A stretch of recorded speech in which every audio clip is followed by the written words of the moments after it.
Hello everyone. तो last जो हमने इंटीग्रेशन किया था उसके कंटिन्यू न्यूमेरिकल करता है, ठीक है।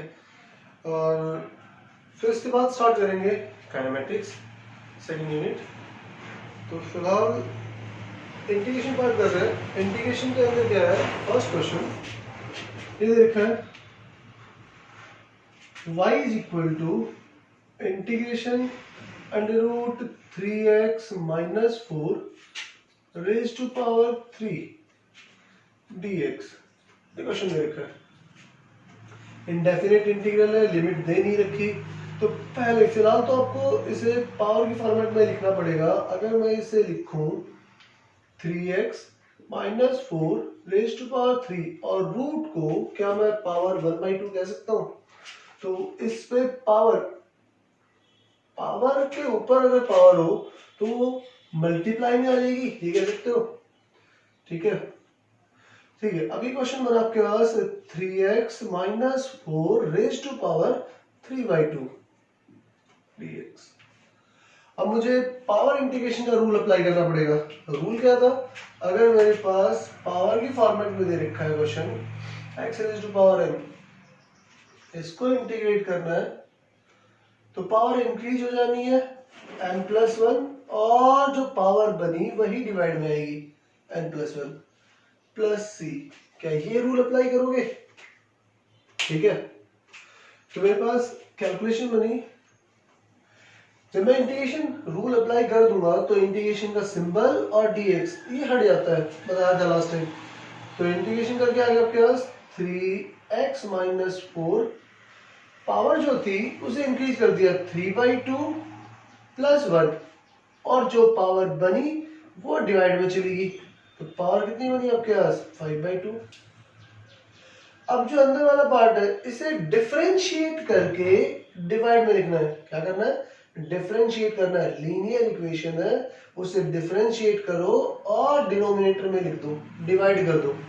तो 3x का डिफरेंशिएशन 3x का डिफरेंशिएशन कितना आएगा आपके पास 3, x रेज़ टू पावर 1 का डिफरेंशिएशन 1 होता है, माइनस कांस्टेंट का डिफरेंशिएशन कितना होता है 0।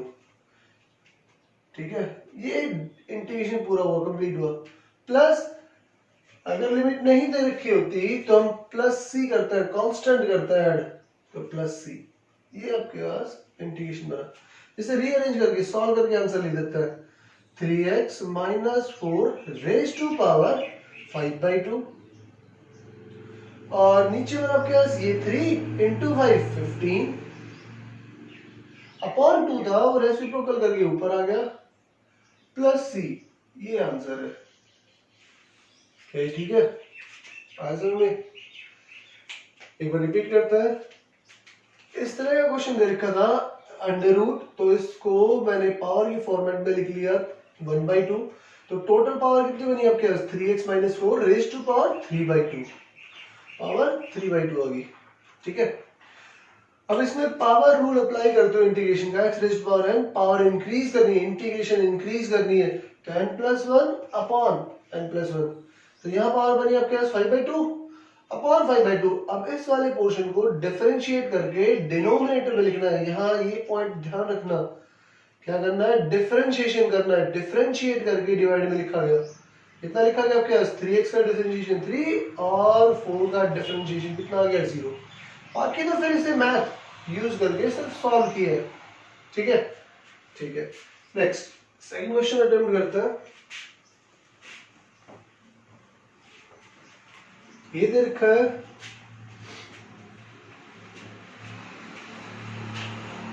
y is equal to, second question, y is equal to integration under root x plus 1/√x raise to power 2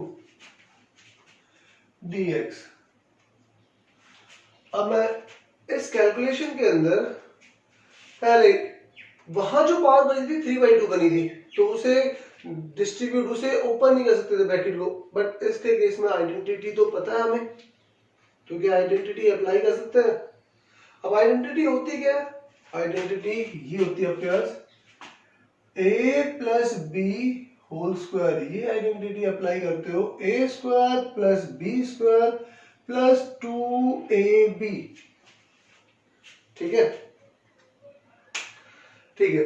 तो मैंने यहां अप्लाई कर दी, ये वैल्यू a है, इसका स्क्वायर करूंगा तो अंडर रूट एक्स का स्क्वायर कितना बनेगा आपके पास, x plus 1/x plus 2 into under root x into 1/x, 1/√x, ये ठीक है, ये आइडेंटिटी अप्लाई कर दी हमने, इंटीग्रेशन और dx।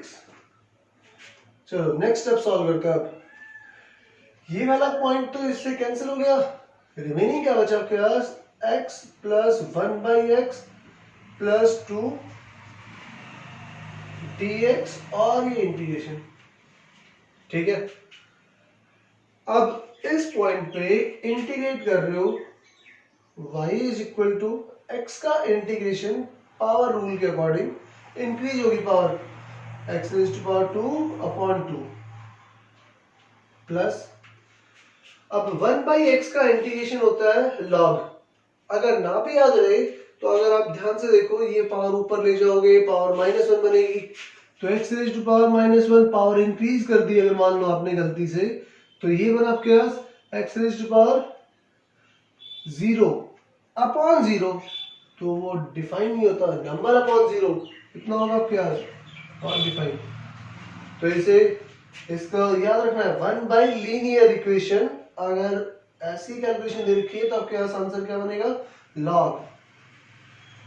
log x प्लस 2, क्या मैं इस पॉइंट पे x raise to power 2 into 1 बन सकता हूँ, 2 इंटू 1, और 2 इंटू 1 को लिख सकते हो x रेज़ टू पावर 0, लिखा जा सकता है, ठीक है। तो ये लिखा गया 2x raise to power 1/1, power increase कर दी, 0 प्लस 1 कितना बनेगा आपके पास, 1/1 प्लस c, ये आंसर आ गया आपके पास, फाइनल आंसर। क्योंकि यार लिमिट दे नहीं रखी तो मैं कांस्टेंट ऐड करूंगा, क्लियर है। इसे फाइनल लिखना चाहो तो ये लिख सकते हो x²/2 plus log x plus 2x plus c, या फिर इस वैल्यू को पहले लिख दो, बात तो एक ही है, क्लियर है, ठीक कैलकुलेशन है, ठीक है। Next question, third question,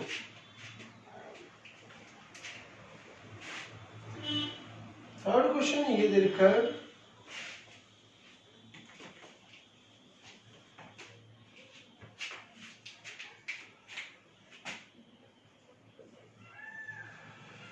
y is equal to integration -π/2 से π/2 लिमिट है cos 2x या x, सीधा सीधा बात करते हैं, x dx। चलो एक बार ये कर लेते हैं, फिर 2x भी इंक्लूड कर लेंगे, ठीक है। अब मैं इंटीग्रेशन के रूल अप्लाई करूं तो trigonometry function cos x, cos का इंटीग्रेशन क्या होता है आपके पास, देखो cos x का इंटीग्रेशन sin x, अगर मैं डिफरेंशिएशन की बात करूं तो cos x का डिफरेंशिएशन क्या आएगा आपके पास, माइनस, ठीक है। बट यहाँ इंटीग्रेशन कर रहे हो, इंटीग्रेशन क्या आएगा आपके पास, sin x, तो लिखा गया सीधा सीधा cos x को इंटीग्रेट कर दिया तो sin x लिमिट है -π/2 से π/2, ठीक है।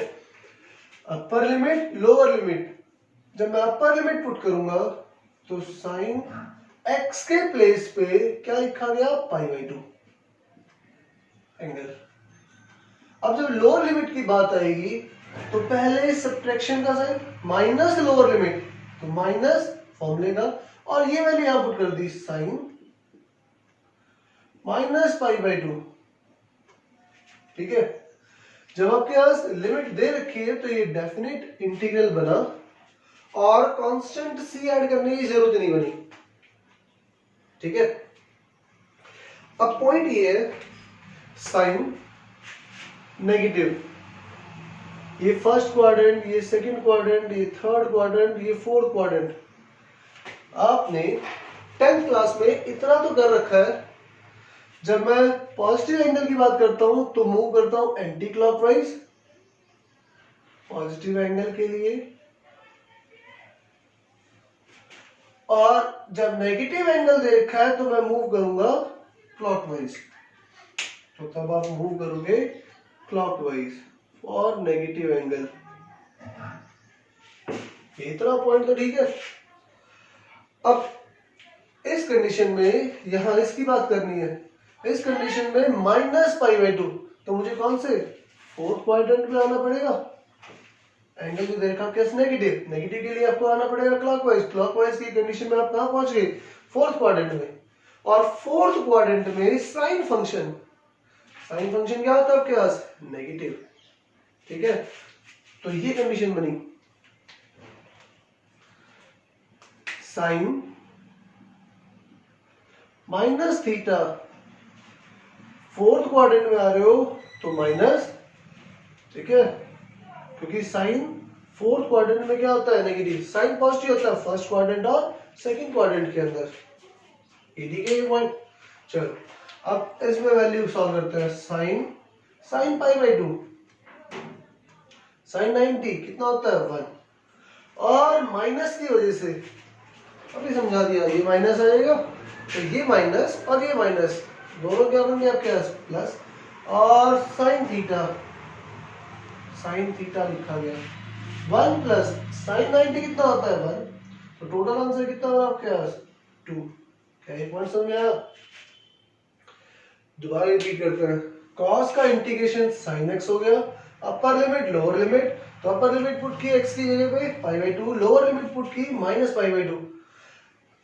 साइन 90 1 बना, साइन -90 वो माइनस बाहर आके प्लस बन गया, और ये 1 1 + 1 टोटल आंसर कितना होगा आपके पास 2। ये सही क्वेश्चन है।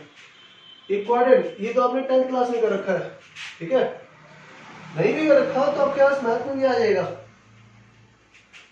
ये मैथ में करवाना है आपको। ठीक है, अब बात करते हैं next 4th question.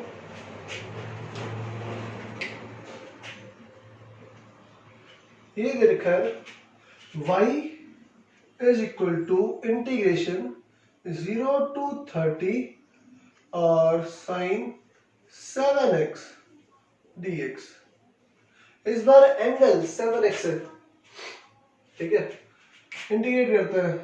y is equal to sine का इंटीग्रेशन माइनस कॉस थीटा होगा, माइनस तो माइनस कॉस एंगल क्या क्या 7x। इस एंगल को डिफरेंशिएट करके डिवाइड में लिखना है। वहां cos x था तो x का डिफरेंशिएशन 1 हो गया, इसलिए वो डिवाइड में लिख के नहीं दिखाया। यहाँ 1 नहीं है, यहाँ कितना क्या 7x का डिफरेंशिएशन 7, तो इसे डिफरेंशिएट किया और डिवाइड में लिख दिया। ठीक है, 7x का डिफरेंशिएशन कितना आएगा आपके पास 7। लिमिट कहां से कहां दे रखी है 0 to 30। अब मेरे पास ये कांस्टेंट नंबर है। ठीक है, पहले अपर लिमिट फिर लोअर लिमिट पुट करनी है, तो माइनस अपर लिमिट पुट की cos 7 और x की जगह 30, तो 7 into 30 upon 7 minus lower limit. याद है फॉर्मूले का, एक माइनस तो पहले दे रखा है, एक फॉर्मूले का माइनस, तो माइनस माइनस क्या बना आपके पास प्लस, cos 0 पुट कर दिया 7 into 0, तो ये तो 0 आ जाएगा अपॉन 7।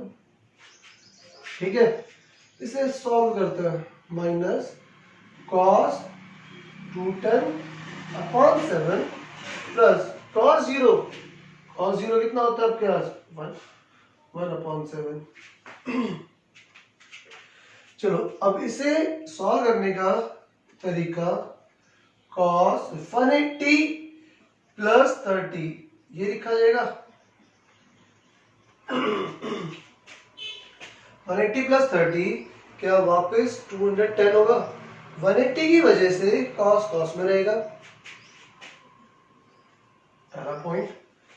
दूसरा ये 0 डिग्री, ये 90 डिग्री, ये 180 डिग्री, और प्लस करोगे देखो यहां से यहां पहुंच गए इस क्वाड्रेंट के अंदर, थर्ड थर्ड क्वाड्रेंट में बता सकते हो कॉस पॉजिटिव होता है नेगेटिव होता है? कॉस फर्स्ट क्वाड्रेंट में पॉजिटिव होता है और लास्ट क्वाड्रेंट में पॉजिटिव होता है, ठीक है। फर्स्ट और फोर्थ इन दोनों में पॉजिटिव, तो यहाँ पे क्या होगा आपके पास? नेगेटिव। एक फॉर्मूले का, एक तो पहले से दे रखा है और एक फॉर्मूले का, तो टोटल आंसर क्या बन गया आपके पास? प्लस ये आ गया आपके पास 180 प्लस थीटा।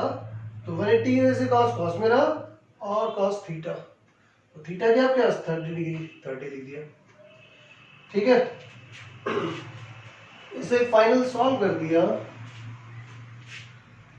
cos 30 कितना होता है आपके पास? √3/2, तो √3/2 7 पहले से प्लस 1/7। फाइनल आंसर एलसीएम आ गया आपके पास 14 √3 + 2, ठीक है। यहाँ तक इन दोनों को अगर ऐड करना चाहो तो प्रॉपर 1.732 + 2 √3 की वैल्यू होती है अपॉन 14। फाइनल आंसर आ गया आपके पास, ऐड कर दिया 3.732 अपॉन 14, ये आंसर। इस क्वेश्चन का आंसर ये सिंपल ऐड करना है, ठीक है। तो क्या लिखा जाएगा आपके पास? ये लिखा जाएगा 3.732 अपॉन 14, फिर और डेसिमल में डिवाइड कर लेना, चलो ठीक है। नेक्स्ट ये हो गए लास्ट कुछ क्वेश्चन किए थे, फॉर्मूलाज और क्वेश्चन, उनके बारे में। अब जो नेक्स्ट यूनिट है इसके बाद कंटिन्यू करते हैं नेक्स्ट यूनिट, ठीक है, next chapter. Thank you class.